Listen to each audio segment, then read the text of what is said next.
Dan is er voetbal. Dat is natuurlijk hartstikke belangrijk, want Curaçao heeft gewonnen met 7-0 van Bermuda. En dinsdagavond in Jamaica moet het plaatsvinden. Gelijkspel is genoeg, winst is heel mooi en dan gaat Curaçao naar het WK. Nou, de spelers zijn fit, zijn er klaar voor, maar de bondscoach Dick Advocaat moest wegens familieomstandigheden naar huis. Hij is zondag vanuit Jamaica naar huis gegaan. Het heeft niet met hem te maken, wel met zijn familie en hij vond het gewoon passend, nodig om terug te gaan.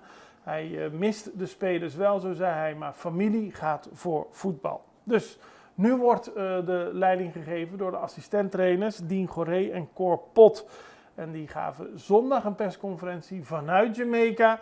En een van de vragen die wij stelden is of ze iets anders gaan doen. Nou, ze gaan helemaal niets anders doen. Ze gaan op dezelfde weg als ingezet is door Dick Advocaat.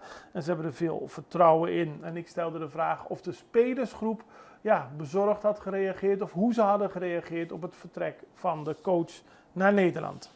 Hoe heeft de spelersgroep gereageerd op het feit dat Dick Advocaat er niet bij is? Ja.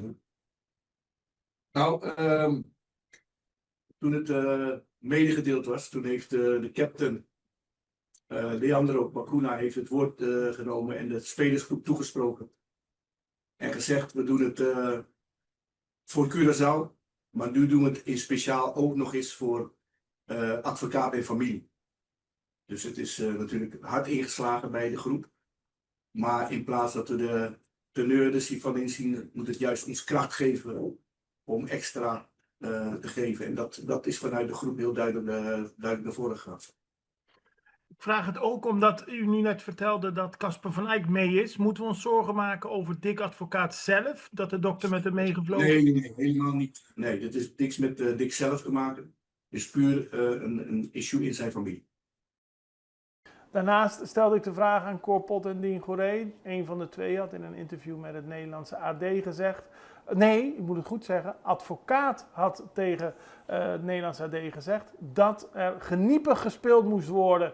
En ik vroeg Dien Goré en Cor Pot wat we daarvan konden verwachten. Verder geen vragen meer? Dan kunnen we... Oscar. Oscar, zie je. Ja.